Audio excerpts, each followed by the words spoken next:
यशोमती मैया के नंद लाला। अब यम का पास ही दंड देगा इसे।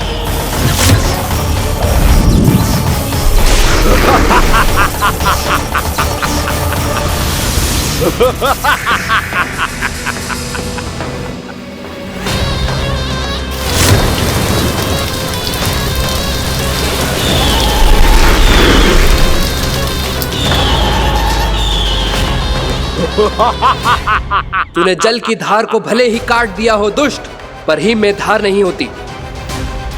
अब मेरी हिम शक्ति तुझे जमाकर नष्ट कर देगी।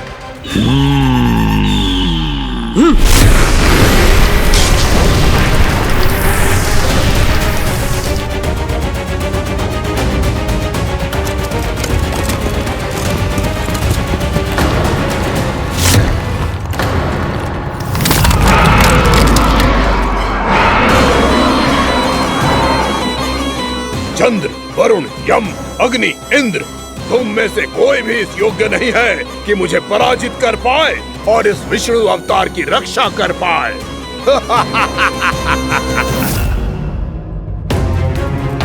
इस असुर को तो देवता कुछ ना बिगाड़ पा रहे हैं। अब क्या होगा खाना का? बकासुर, मैं अपनी किरणों की ताप से तुझे छल्दी छल्दी कर दूंगा।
पुत्र कार्तिकेय, इस असुर के उदर को फाड़कर अपने पिता के सखा श्री कृष्ण को मुक्त कराओ पुत्र।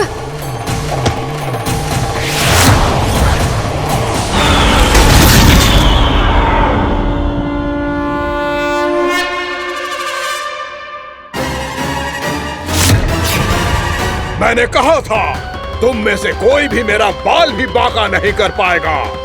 तुम देवताओं का तो सामर्थ्य ही क्या, स्वयं देवों के देव महादेव भी मेरा कुछ नहीं बिगाड़ पाएंगे। कृष्ण को अपने उदर में ही पचा जाऊंगा मैं।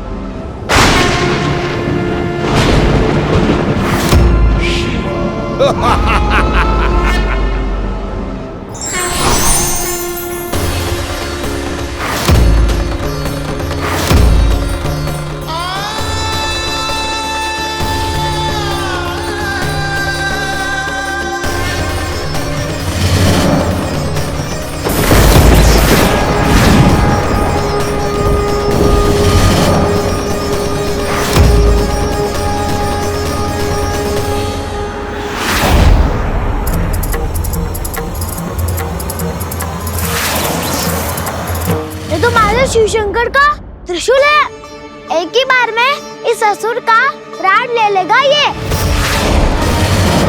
हाँ, महादेव का त्रिशूल।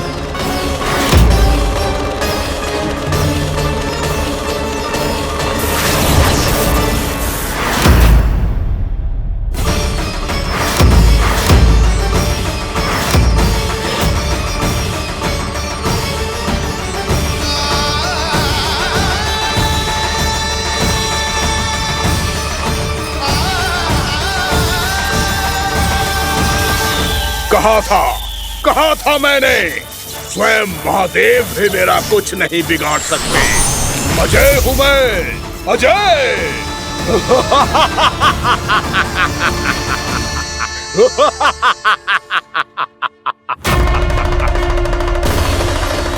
प्रभु, आपके त्रिशूल की महिमा तो अपरंपार है, तो फिर ये ठहर क्यों गया? आपने अपने त्रिशूल को वापस क्यों ले लिया महादेव? इस दुष्ट का संहार क्यों नहीं किया? क्योंकि इसकी मृत्यु मेरे हाथों नहीं, मेरे सखा नारायण के अवतार श्री कृष्ण के हाथों ही होगी, और यही विधि का विधान है। पर पिताजी, श्री कृष्ण तो इस असुर के उदर में फंसे हुए हैं, हम उन्हें मुक्त कैसे कराएंगे? ये उन्हें स्वयं ही मुक्त करेगा पुत्र। श्री कृष्ण अपने अपमान से क्रोधित नहीं होते, पर अपने भक्तों का अपमान वो क्षण भर भी सहन नहीं कर पाते। वकासुर यही भूल कर रहा है, हम सबका निरंतर अपमान करके वो उन्हें क्रोध दिला रहा है। वो ये नहीं जानता कि शीघ्र ही उन्हें अपने उदर में रख पाना उसके लिए असंभव हो जाएगा।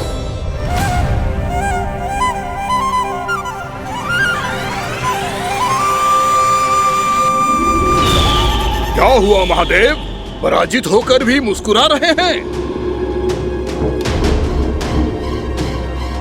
पर अब तो महादेव कहलाने के भी योग्य नहीं रहे आप। असफल देवताओं की इस अयोग्य सेना को लेकर चले जाइए यहाँ से। ना ये मेरा सामना कर सकते हैं और ना ही आप। मेरी शक्ति के सामने आप अक्षम हैं महादेव।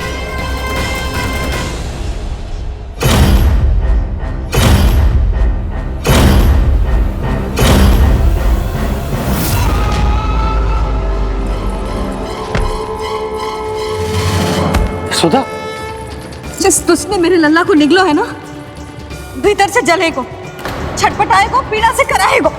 जिस दुष्ट ने मेरे लल्ला को निगलो है ना, भीतर से जलेगो, छटपटाएगो, पीड़ा से कराएगो। ये क्या हो रहा है मुझे?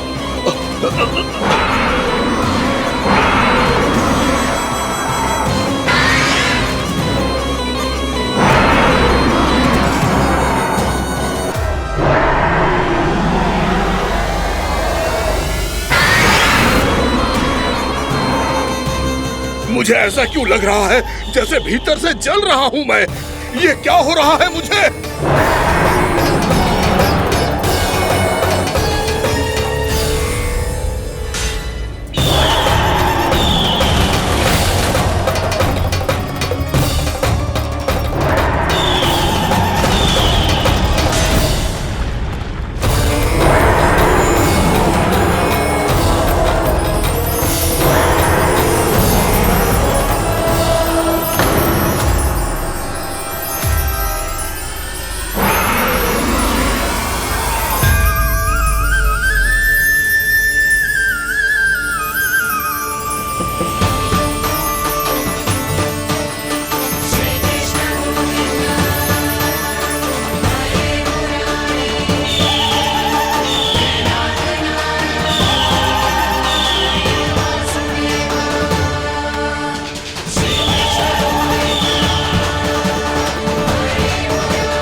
हे प्रभु, मैंने ऐसे कौन से कुकर्म किए थे कि मुझे ऐसी मृत्यु प्राप्त हुई? और ऐसे कौन से सुकर्म किए थे कि आपके हाथों से मुझे मोक्ष प्राप्त हुआ है प्रभु? सीमित स्मरण करो हे गिरीश की पुत्र वक्कासुर। स्मरण करो, कैसे अपने पिता की तरह अभिमान से भरे हुए थे तुम। स्मरण करो, कैसे हमें पराजित करने के लिए पूरी सृष्टि को संकट में डाल दिया था तुमने, और हमें विवश होकर पराजय स्वीकार करनी पड़ी थी। स्मरण करो, कैसे तुमने देवराज इंद्र का छत्र चुरा लिया था। पर यह सब भी पर्याप्त नहीं था वक्कासुर। तुम्हारे पापों का घड़ा तब भरा था जब तुमने देवी गंगा के जल में साधना करते हुए जजाली मुनि की तपस्या में व्यवधान डाला था।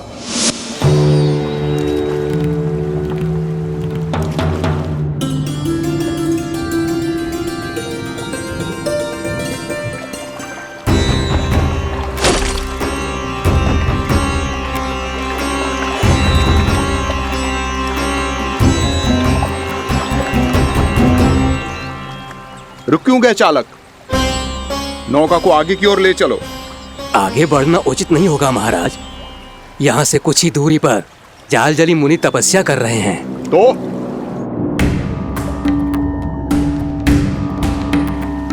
मेरे मत्स्य आखेट के क्षेत्र में इसने तपस्या करने की भूल की है। मेरे ही राज्य में मेरा कोई क्षेत्र मेरे लिए वर्जित हो, यह मुझे स्वीकार नहीं है। आपने पर्याप्त मत्स्य आखेट कर लिया है महाराज। यदि तुम इन मछलियों का आहार नहीं बनना चाहते हो, चुपचाप मेरी आज्ञा मानो। क्षमा, क्षमा महाराज।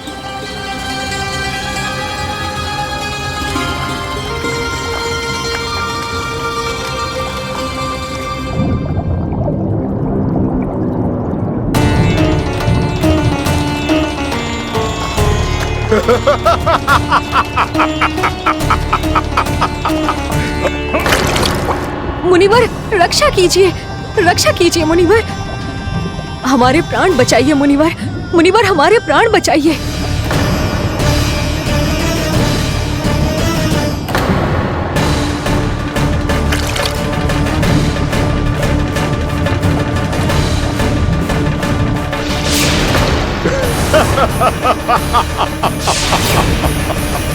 ठहर जाओ असुरराज, इन मछलियों को हानि ना पहुंचाओ। क्यों मुनि? अब मछलियां पकड़ने के लिए मुझे तुमसे आज्ञा लेनी पड़ेगी। तुमने तपस्या करने से पहले किससे आज्ञा ली थी? मां गंगा से, इस जल में रहने वाली सभी मछलियों से। इस उपकार के बदले इन सभी मछलियों को रक्षा करने का वचन दिया था। इसीलिए असुरराज, मैं शांति से कह रहा हूं, इस स्थान को अशुद्ध ना करो। चुपचाप यहां से चले जाओ, नहीं तो इसका परिणाम अच्छा नहीं होगा।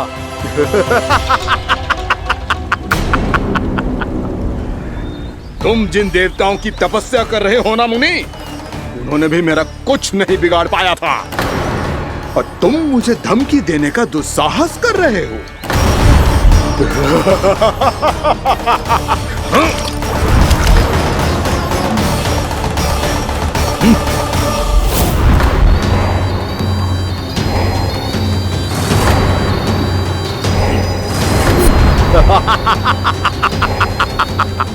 मूर्ख, विचारों से तो तू राक्षस है ही, और स्वभाव से उस बगुले की तरह है जो भूख ना होने पर भी उन निर्दोष मछलियों को आहार बनाता रहता है। इसलिए अभी इसी क्षण से तू बगुला का जीवन जिएगा। ये मेरा श्राप है, ये मेरा श्राप है।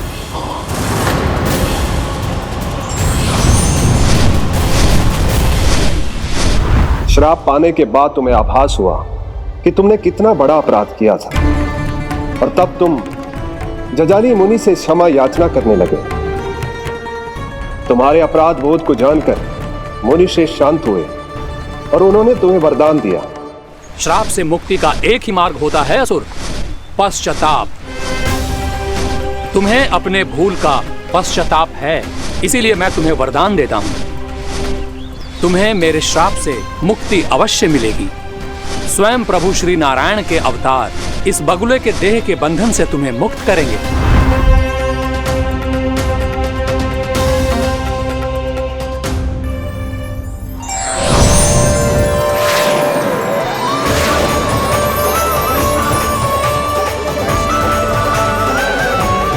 प्रणाम स्वीकार करें प्रभु।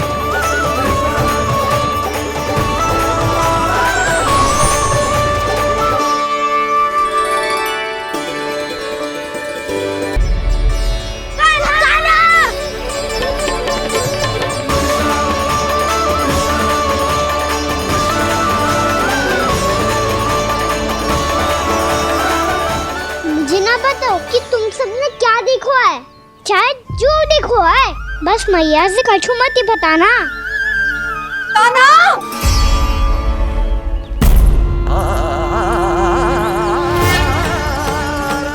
कान्हा! मेरा लल्ला!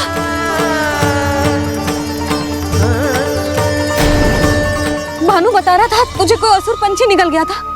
हाँ?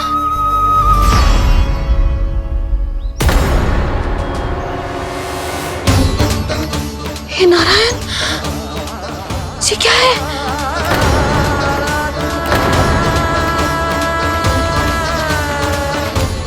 ये सब कैसे हुआ लल्ला? हाँ? कोई बताएगा मुझे ये क्या है?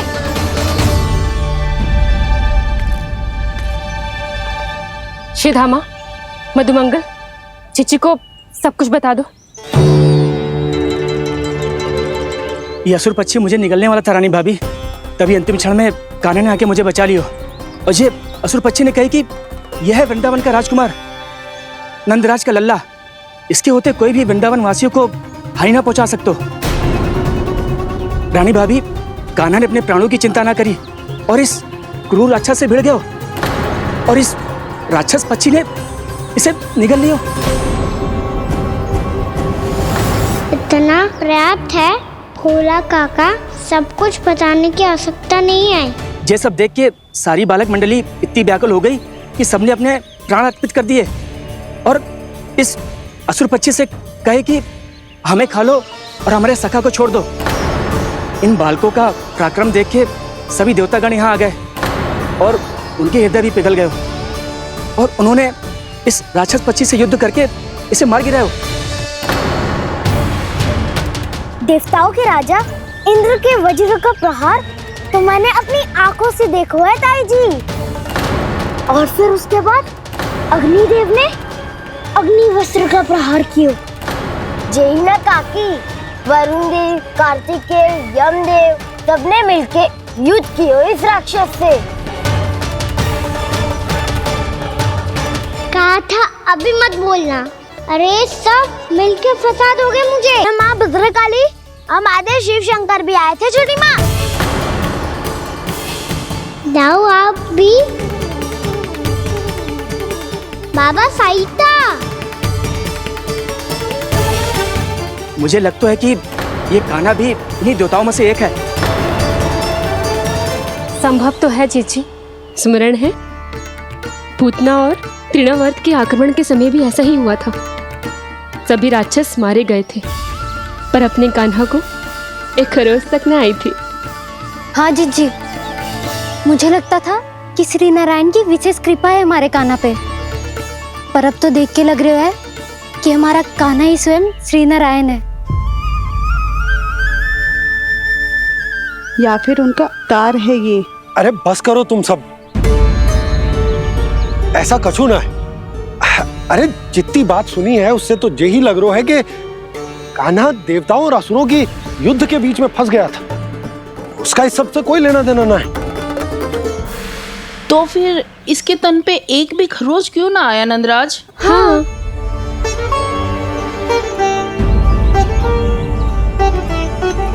है काकी, खरच तो है। दिखा लल्ला। भैया बात पीड़ा आ रही है, कुछ करो ना। चिकोपिया भी ना अति करती है। श्री नारायण का अवतार हो तो इतनी तनिक सी खरोच पे ऐसे रो तो क्या? बस बहुत होगा। अब तो तुम सबने सीमा ही पार कर दी है। कभी से श्री नारायण बुलाते हो, कभी श्री नारायण का अवतार। तनिक कछु हो ना जाता है कि तुम सब कहानियां बुनने लगती हो। जे बस साधारण सा बालक है, मेरा लल्ला है जे, इसे भगवान मत ही बनाओ।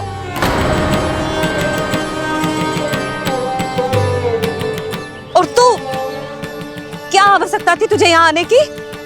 हाँ, वो भी मुझे बिना बताए। मेरे साथ छल करके आए हो तू। अब तू घर चल, ऐसा दंड दूंगी ना कि मैया बहुत पीड़ा हो रही है, मैया बहुत पीड़ा हो रही है मैया। हाँ नन्ना, तू घर चल, मैं तुझे औषधि लगा दूंगी। हल्दी का लेप लगाऊंगी ना, झट से ठीक हो जाएगा। चल चल।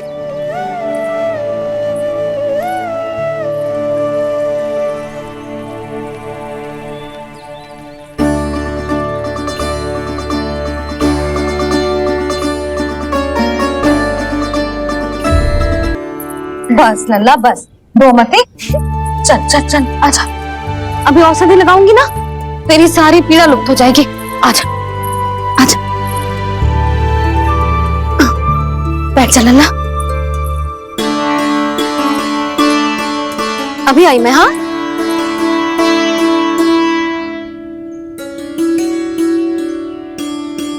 मैया। अरे तो अभी तक रो है? क्या कह रही थी सारी गोपियां? बता। के मेरा लल्ला श्री नारायण का अवतार है, दिव्य है, भगवान है। और जो भगवान इतनी छोटी सी चोट पे रोते हैं क्या? इतनी तो लगी भी ना है तुझे जितना तो तू आ ऊ कर रो है।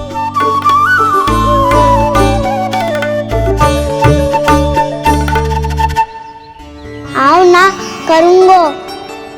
आप ऐसे दुलार थोड़ी करोगी।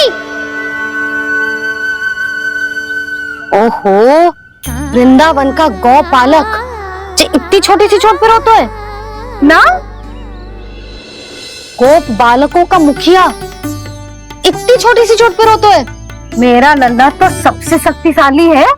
इतनी छोटी सी चोट तो क्या बड़े बड़े राक्षसों से भी ना घबराता है। हाँ, एक बार में सबको समाप्त कर देता है कि ना? हाँ मैया, यदि कोई राक्षस वृंदावन की ओर टेढ़ी दृष्टि करके आएगा तो सबसे पहले कान्हा को सुरक्षा में खड़ा पाएगा, फिर चाहे जो बाल बन के आए या बगुला बन के।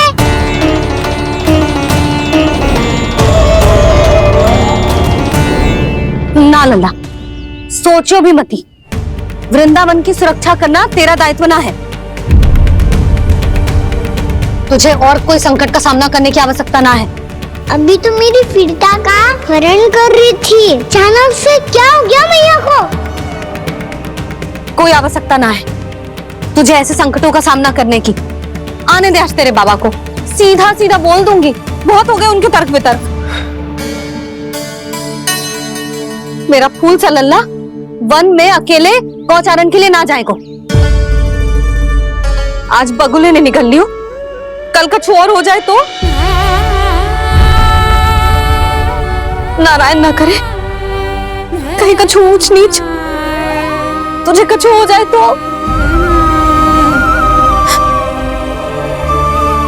मैं तो जीते जी मर जाऊंगी।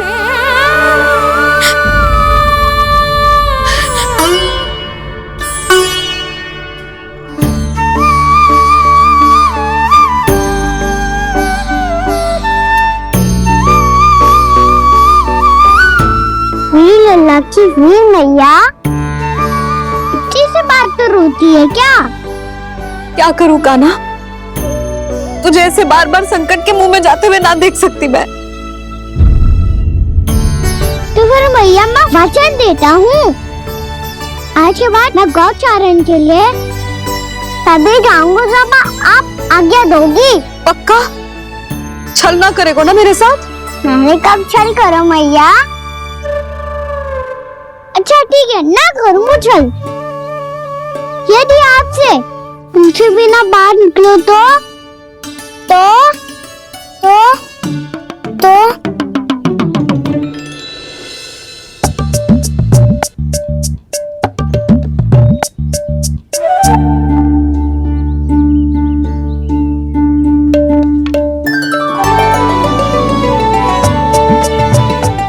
ये रही आपकी छड़ी और ये रही मेरी पीठ।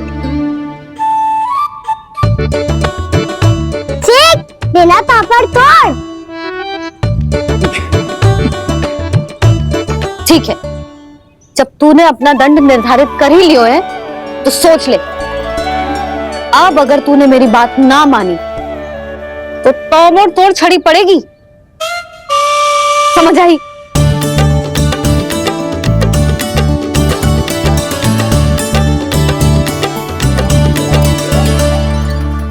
अच्छा ही है कि कान्हा कुछ दिन घर ही रहे। आज वन में जो हुआ है अवश्य कंस ने ही करवाए हुए वो सब।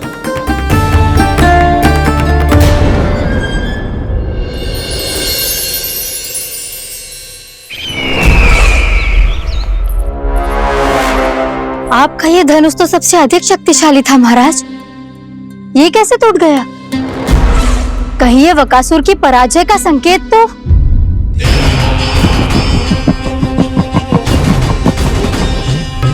प्राप्ति, लगता है तुम्हें शुभ समाचार मिला नहीं। उस बकासुर ने उस विष्णु अवतार को जीवित ही निगल लिया है। अरे अब तक तो उस नन्हे से बालक को पचा भी चुका होगा। वो उसके तन में रक्त बनकर वो विष्णु अवतार और उसकी शक्तियां और रही होंगी। क्षमा कीजिए महाराज। क्षमा कीजिए, इस अशुभ से मुख से शुभ समाचार आने दो।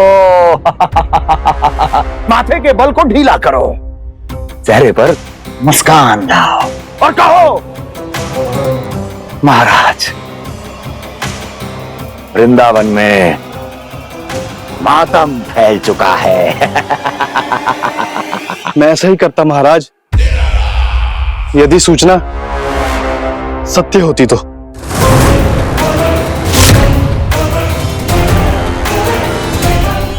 कहना क्या चाहते हो? एक क्षण में सूचना उगलो, अन्यथा मेरा योद्धा बकासुर विष्णु अवतार की तरह तुम्हें भी जीवित निकल जाएगा। आने दो। बकासुर मारा गया महाराज, बकासुर मारा गया महाराज, बकासुर मारा गया महाराज। बकासुर मर चुका है? असंभव। असंभव।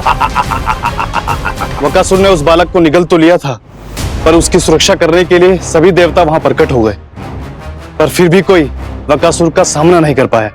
और फिर क्या हुआ? वो बालक स्वयं ही बकासुर के उदर से बाहर आ गया और उसकी चोंच तोड़कर उसकी हत्या कर दी।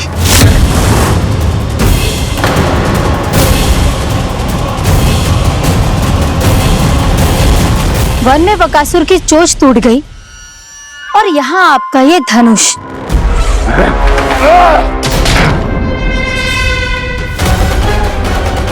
केवल नहीं टूटा तो आपका ये भ्रम महाराज। क्षमा कीजिएगा महाराज, आपका भ्रम टूटना आवश्यक है। आवश्यक है आपको यह आभास होना कि उस विष्णु अवतार को पराजित करने के लिए आपके साधारण योद्धाओं में वो सामर्थ्य नहीं है। अच्छा सर, उतना तृणावर्त, बकासुर, ये सब साधारण नहीं थे प्राप्ति, साधारण नहीं थे। फिर तो ये और भी अधिक चिंता का विषय है महाराज, क्योंकि इसका अर्थ तो यही हुआ कि वो विष्णु अवतार कुछ अधिक ही असाधारण है और उसका सामना करने के लिए और उसे मिट्टी में मिलाने के लिए आपको एक ऐसे अस्त्र की आवश्यकता है जो उसके सामने ना झुके और ना ही टूटे।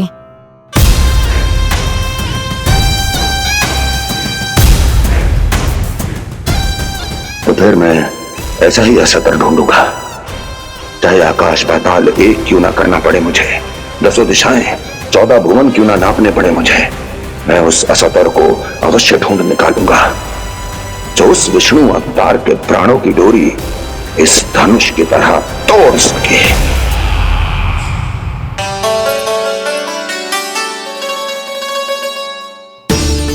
थैंक्स मामा ने मैया को वचन दिया है कि जब तक नहीं चाहेंगी मैं वहीं नहीं जाऊंगा। इसलिए आप मुझे मारने के लिए कोई शक्तिशाली असुर ढूंढने में व्यस्त रहो। कुछ दिन तब तक मैं व्यस्त रहूंगा अपनी मैया की सेवा करने में।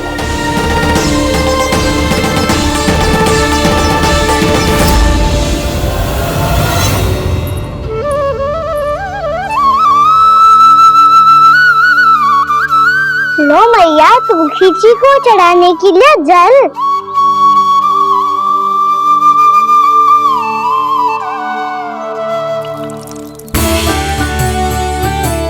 लो मैया, और आटा।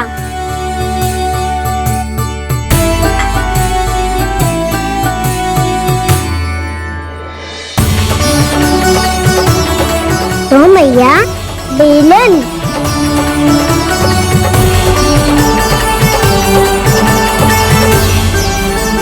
ले, हमें खा ले। ओ मैया, भूख ना लगी है। बिना भूख के खाने से क्या लाभ? और तेरा जब पेट तो कह रहा है कि उसे भोजन चाहिए, और लाभ कैसे ना लल्ला? भोजन का लाभ है ना, तन को पोषण मिलेगो, स्वास्थ्य बनेगो, जो तेरी भुजाओं में शक्ति आ जाएगी ताऊ की जैसी, ताऊ से भी अधिक। तेरे जे केस भी लंबे हो जाएंगे। सच्ची मैया? सच्ची। माप के देख लियो नित्य दिन। तने खा।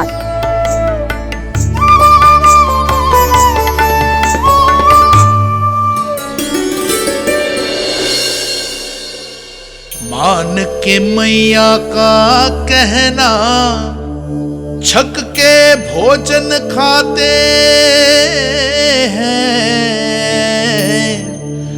नित्य मापते भुजा केश, पर ज्यों का त्यों ही पाते हैं।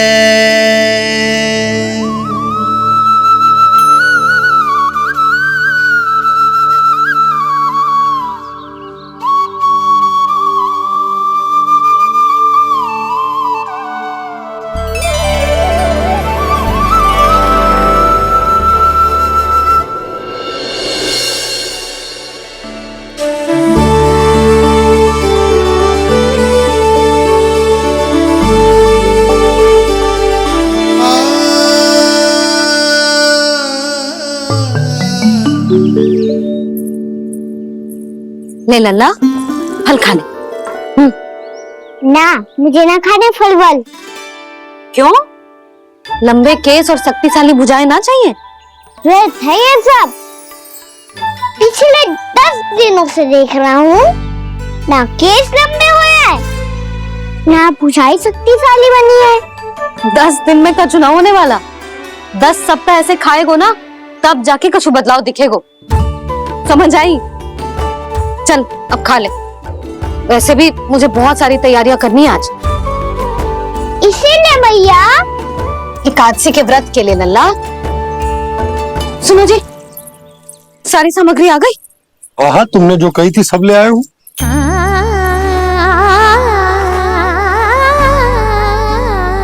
इसमें नारियल तो है ही ना, उसके बिना मैं एकादशी की पूजा कैसे करूंगी? यशोदा, मैंने भोला से कह दिया, वो लेकर आते ही होगा। घबराओ मत।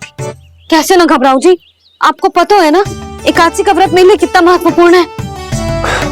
पता है। अरे इसमें तो दिए भी ना है। दिए ना है? अब मैं अभी लेकर आता हूँ। आप रहने दो, मैं ही लेके आती हूँ। भक्त भोला राम के यहाँ से है। भक्त भोला राम? मेरा अर्थ है कुमार भोला यहाँ के यहाँ से। हाँ हाँ, वो ही।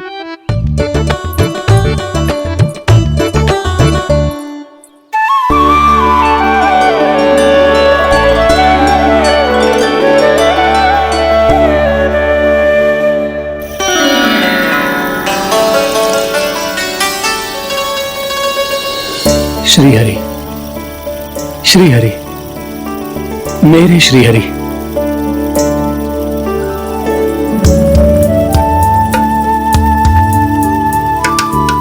मेरे श्रीहरि।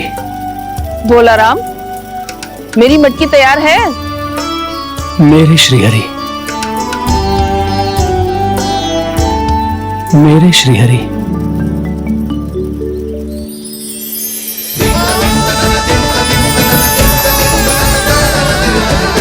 भोला राम,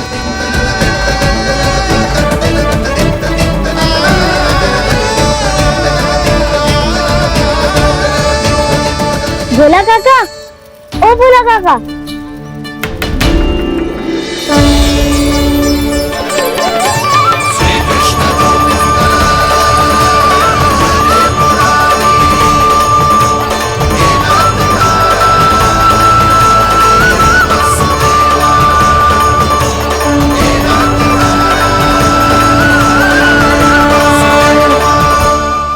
अरे श्रीहरि प्रसन्न हो गए।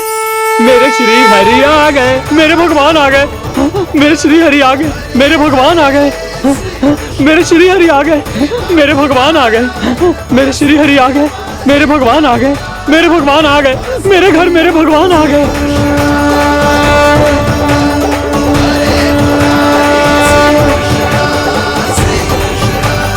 मेरे घर आ गए, मेरे श्री हरि आ गए। हाँ, मेरे श्री हरि आ गए।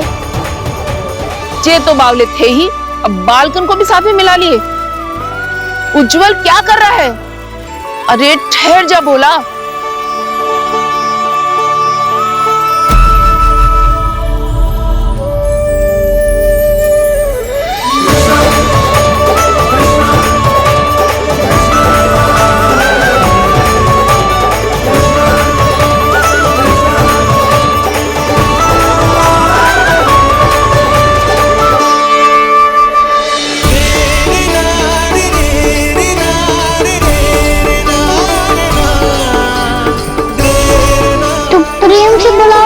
आएंगे हरी भी।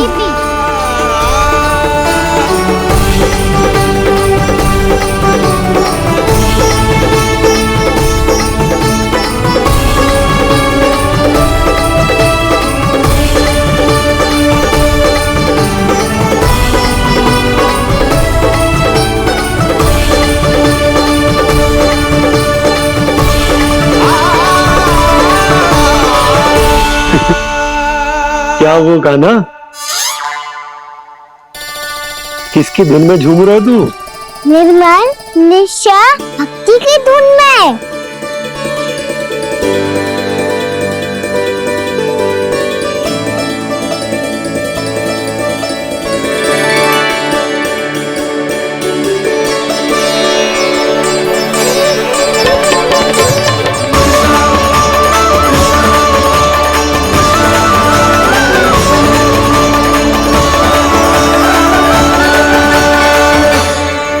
अरे क्या हो गया इन्हें?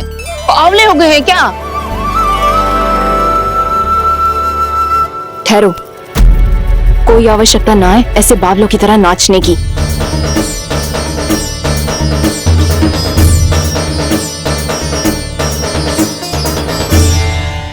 जे बावले ना है मौसी, भक्ति में रम गए हैं।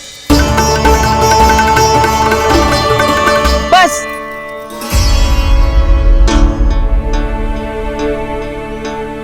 हम सब कब से खड़े हैं यहाँ और तुम्हें कुछ ध्यान ही ना है।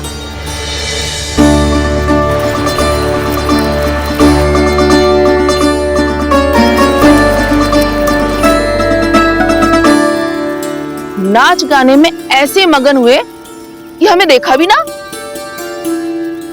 मुझे नाचते हुए देख मेरे श्री हरि को इतना आनंद आ रहा था कि मैं अपने आप को रोक नहीं सका।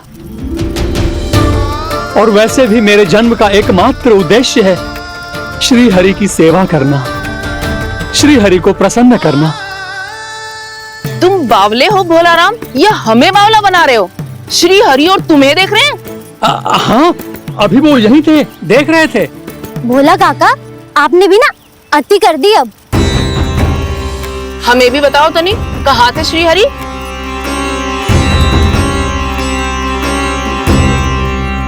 ना जाने अपना उपहास करवाने में क्या आनंद आता है इन्हें। देखो, अब तुम सच मानो या झूठ, लेकिन हमरे श्रीहरि यहीं थे, इसी चाक पर अभी। हाँ, लो सुन लो इस मूर्ख की बात। श्री हरि को और कोई स्थान ना मिलो जो इसके मिट्टी के चाक पे आकर बैठेंगे। श्री हरि को और कोई स्थान ना मिलो जो इसके मिट्टी के चाक पे आकर बैठेंगे। श्री हरि को और कोई स्थान ना मिलो जो इसके मिट्टी के चाक पे आकर बैठेंगे। जैसी मैया भैंसो ही लल्ला, दोनों का कुछ पता ही ना चल तो कब किस बात पर प्रसन्न हो जाए और किस बात पर रुष्ट। अरे मैं भला असत्य क्यों बोलूंगा? अभी अभी यही थे श्रीहरि। हाँ,